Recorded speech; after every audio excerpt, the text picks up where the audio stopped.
Eu saio da igreja com a paz do Senhor, amém?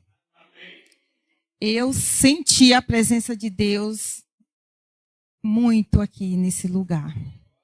Deus está presente, igreja.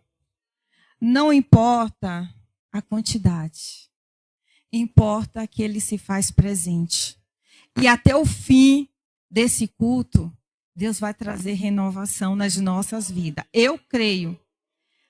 Parece uma coincidência, mas não é. No domingo, quando o irmão Abner colocou a passagem, Marcos 4:35, né? Eu já estava vivendo, né, no meu esboço, experiência muito grande. Mas, na reunião que houve aqui sábado, questionaram que se o ministrador quisesse escolher um louvor, poderia, né? Aí perguntaram para o Abner, ele falou assim, posso clamar? Eu falei, mas é o mesmo louvor que eu estou pensando, que eu, se tiver a oportunidade, eu vou colocar. Mas tudo bem, só o louvor, mas a passagem não vai ser igual, né? Não tem como.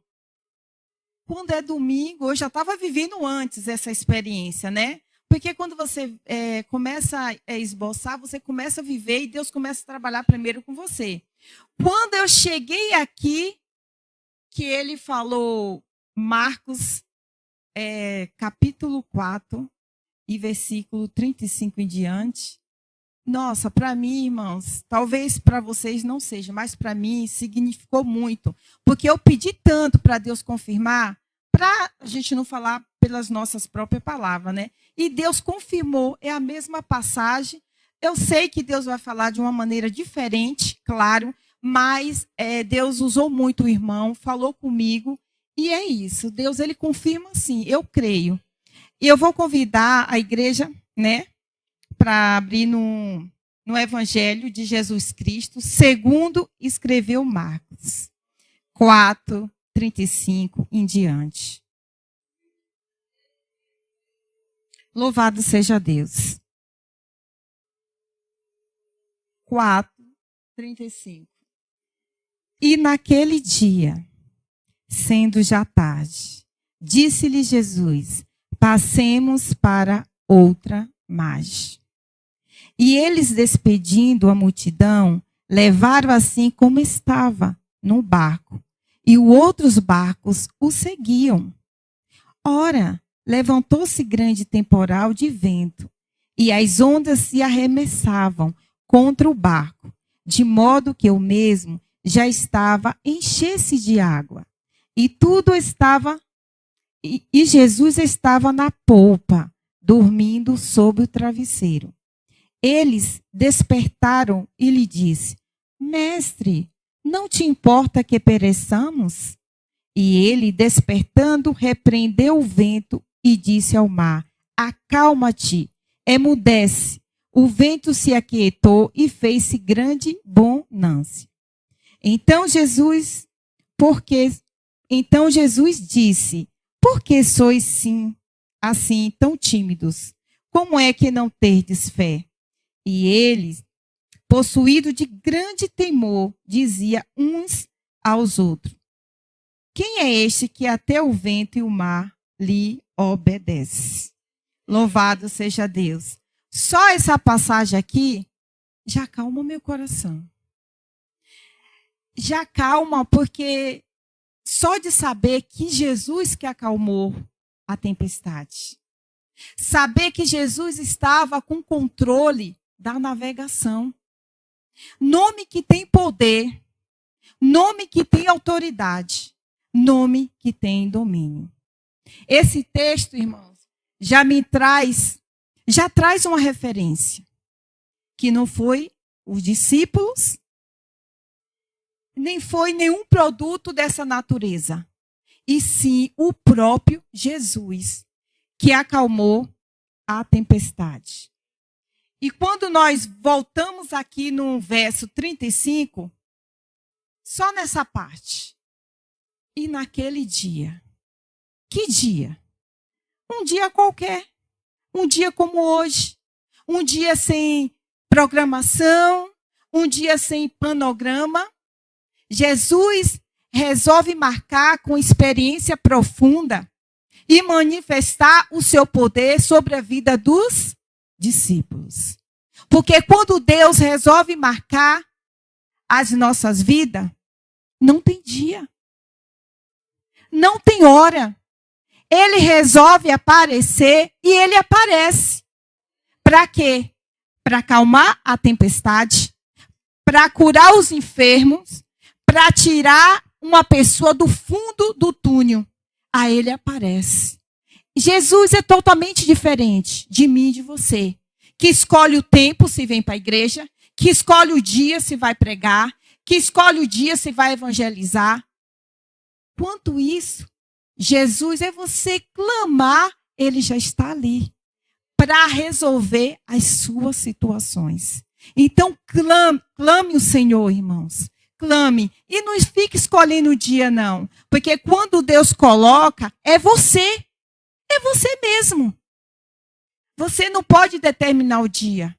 Quem determina o dia é Jesus.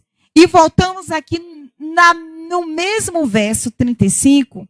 Aí vai dizer: e naquele dia, sendo já tarde. Tarde para quem? Tarde para Jesus? Não. Tarde aqui foi para os discípulos que caminharam o dia todo aprendendo dos evangelhos de Jesus e do reino de Deus. Então, tarde aqui foi para eles. Tarde aqui pode ser para mim. Tarde aqui pode ser para alguém que eu conheça, mas não para Jesus. Como Sara. Sara não poderia gerar. Mas Deus fez uma promessa na vida de Sara, que ela geraria e daria luz a um filho no momento certo. Então, tarde aqui, irmãos, pode ser para mim, para você, pode ser para o seu médico, pode ser para o seu advogado, mas para Jesus nunca é tarde. Ele sempre chega no momento certo. Nunca é tarde para Jesus curar. Nunca é tarde para o Senhor salvar. Nunca é tarde para o Senhor restaurar um casamento. Nunca é tarde para o Senhor restaurar o seu filho. Nunca é tarde para o Senhor curar. Ele tem o controle e o momento certo. A minha avó, ela tem 94 anos. Eu conheci a minha avó, eu digo que eu conheci desde quando eu entendo de gente. A minha avó detestava pessoas cristãs. Ela não gostava, ela odiava meu irmão, porque meu irmão é pastor.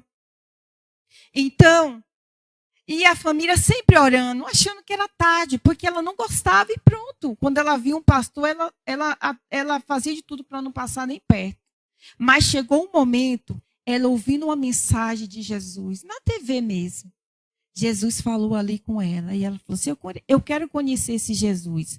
A menina que cuidava dela falou assim, me leva que eu quero conhecer esse Jesus. Imediatamente, a menina entrou em contato com minha família, e aí minha família, e eu quero meu neto para eu aceitar Jesus na igreja do meu neto, que é pastor, que ela odiava. Então, para a família, achava que era tarde ela aceitar Jesus. Ela aceitou Jesus e hoje ela já é batizada, está com 94 anos. Tarde para a minha família, que até, às vezes achava que era tarde. Mas hoje ela está bem cansadinha, mas ela não vai, ela partir desse mundo para o outro, ela vai estar com Cristo. Então nunca é tarde. Continue orando pela sua família. Continue persistindo, porque Deus vai te dar a resposta. E no mesmo verso, 35, vai dizer assim, e naquele dia, sendo já tarde, passemos para o outro lado. A ordem de Jesus aqui não é passe para o outro lado. A ordem de Jesus aqui, passemos para o outro lado. Isso aqui já conforta meu coração de novo. Porque o que eu vou passar, o que você vai passar, você não vai passar sozinho. Jesus vai passar com você. Então, quando ele falar passemos, ele não está dizendo passe. Ele está dizendo vamos. Quando ele estiver dizendo passemos, ele não está dizendo vá. Ele está dizendo, vamos. Ele quer dizer para a igreja, eu vou contigo, eu passo contigo, eu caminho contigo. Eu vou contigo, eu passo contigo, eu caminho contigo. Vai ter luta? Vai. Vai ter tempestade? Vai. Vai ter hora que você vai querer retroceder, você vai querer desistir, você não vai suportar, é verdade. Mas Jesus está contigo dentro desse barco. E guarde aqui essa expressão. Guarde aqui essa expressão, porque no meio do vento, você pode esquecer disso que o Senhor está falando. Passemos. Guarde aqui essa expressão, porque no meio dos ventos, a gente esquece de Jesus e a gente acha que nosso barco vai naufragar, que nosso barco vai afundar. Jesus, ele não vai falar o processo. Ele vai falar o propósito, ele já dá o resultado. Passemos. Porque se ele fosse falar que ia ter vento, que ia ter tempestade, que as águas iam entrar naquele barco, talvez os discípulos não queriam entrar ali dentro. Então, ele não fica contando o vento, nem ele fica contando para você, vai ter vento, vai ter tempestade. Não. Ele quer dizer para você, igreja, se você permanecer até o fim, você será salvo. É isso que ele quer dizer para você. Para que falar se tempestade, se vai existir? Então, passemos para o outro lado. No verso 36,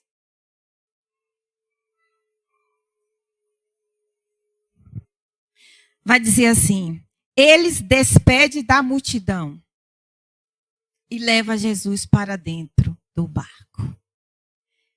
Eles despedem da multidão e leva Jesus para dentro do barco. Para a gente viver uma experiência dentro dessa navegação, é necessário se afastar da multidão. É isso mesmo que vocês estão ouvindo. Quanto eu não me afastar da multidão, eu não vou ter experiência profunda com Jesus. A multidão, igreja, ela impede a gente de ter experiência profunda com Jesus. A multidão, ela atrapalha no propósito de Deus. Deus quer trabalhar e você fica interligado com a multidão. Está caminhando com quem não é para caminhar. Está namorando com quem não é para namorar. Está fazendo aliança com quem não é para fazer. Ou você leva a multidão ou você leva Jesus. Certamente, se você levar a multidão, o seu barco vai naufragar. Deixa Jesus controlar o seu relacionamento. Deixa Jesus com controle da sua família. Deixa Jesus com controle da sua casa. Tudo que você for fazer, dê o controle para Jesus, mas você dá e depois vai lá e toma. Você coloca Jesus dentro do barco e não percebe que ele está dentro do barco. Então, deixa Jesus controlar a sua história. Verso 38. E Jesus estava na polpa, dormindo sobre o travesseiro. Imagine, igreja, tendo tempestade, Jesus dormindo com um travesseiro. Com um travesseiro. É uma pessoa... Jesus é maravilhoso. A gente nem bem passou por uma coisa ou outra, a gente nem dorme, a gente fica em pânico, a gente fica com depressão, a gente fica nervoso e briga com um e briga com o outro. E Jesus tendo tempestade ali, ó, na calmaria. O que é polpa? Ele estava dormindo na polpa. A polpa fica na traseira do barco. Jesus estava dormindo no fundo do barco. Talvez essa tempestade aconteceu porque os discípulos resolveram tomar a frente do barco. Era para Jesus estar na frente do barco, não os discípulos. Mas em algum momento os discípulos decidiram navegar o barco. Toda vez que eu decido a tomar a frente do meu barco, toda vez que eu decido a estar na frente de Jesus, toda vez que eu decido a viver as minhas ansiedades e as minhas atitudes, enfrentarei por uma grande tempestade. Eu enfrentarei por uma grande tempestade. Quanto você não entender que o controle é de Deus, o seu barco vai afundar. Deixa Jesus com controle. É uma inquietação, é uma ansiedade, é um nervoso. Vou fazer isso, vou fazer aquilo. Vou contar para um, vou contar para outro. E cadê Jesus? Está onde? Ele está dentro do seu barco. Você não pode pular o barco, porque está tendo tempestade, certamente você vai se afundar. Jesus está lá, só esperando você clamar o nome dele. Mas você está falando para os seus amigos e suas amigas. E cadê Jesus? O mundo fala para você que nada, não existe esse Jesus. Mas a palavra do Senhor está viva. Sempre está viva. Para você entender que ele está do seu ladinho. Só basta você clamar o nome dele. Indo lá em Lucas, capítulo 8, 24, vai dizer assim: chegando-se a ele, despertaram-no, dizendo: Mestre, mestre, estamos perecendo. Despertando-se Jesus, repreendeu o vento e a fúria da água, e tudo cessou. E veio a bonança. Isso aqui é muito importante. Isso aqui, irmãos, já vai resumir tudo. Porque isso aqui é muito importante. A tempestade não acordou Jesus, irmão. Os ventos não acordou Jesus. Estava enchendo o barco. Enchendo, não encheu. Mas estava enchendo. Jesus estava dormindo. Os discípulos estavam desesperados. Sabe o que acordou Jesus? O que despertou Jesus naquele barco? O clamor dos discípulos. O clamor dos discípulos despertaram Jesus naquele barco. Não vai ser a sua tempestade que vai acordar Jesus. Não vai ser os seus perigos que vai acordá-lo. Não vai ser as suas murmurações que vai acordá-lo. O que vai despertar Jesus dentro do seu barco é a sua oração. Quando você entrar dentro do seu quarto, fechar a porta do seu quarto e falar: mestre, mestre, mestre, socorre-me. Ele vai se despertar e vai responder o seu clamor. Eu não sei a tempestade que você está vivendo, mas Jesus acalma. Não importa os ventos que batem, Jesus acalma. Ele não vai te contar, igreja: olha, vai ter tempestade hoje, viu? Vai ter vento, vai ter isso, vai ter aquilo. Agora, uma certeza, ele vai te dizer, igreja: quem permanecer até o fim será salvo. Quem permanecer até o fim terá a coroa da salvação. Para de olhar para os outros. Fulano veio, fulano não foi. Fulano fez isso, fulano não fez aquilo. A sua salvação é individual ou não? A sua salvação é individual. Mas você também vai clamar ao Senhor só quando tiver tempestade, é? Você vai aprender que tem que ter uma tempestade? Você tem que ter uma doença ou uma história profunda, alguém te perseguindo para você clamar o nome do Senhor? O seu clamor é dia após dia. Não importa, irmãos. Quando esse vento bater, lembra que Jesus falou, você não está só. Eu vou contigo, eu passo contigo, eu caminho contigo. Na passagem vai dizer aqui que no final teve abundância. Você não está crendo num Deus qualquer, não. Você está crendo num Deus que fez os céus e a terra. Não é um Deus qualquer que esse mundo aí fora está exigindo. Que esse mundo aí fora está dizendo. Olha o princípio, olha a palavra do Senhor. Não espere as suas aflições, igreja. Aonde quer que você estiver, não importa. Seja o que for, Jesus vai passar com você nessa tempestade. Porque eu creio.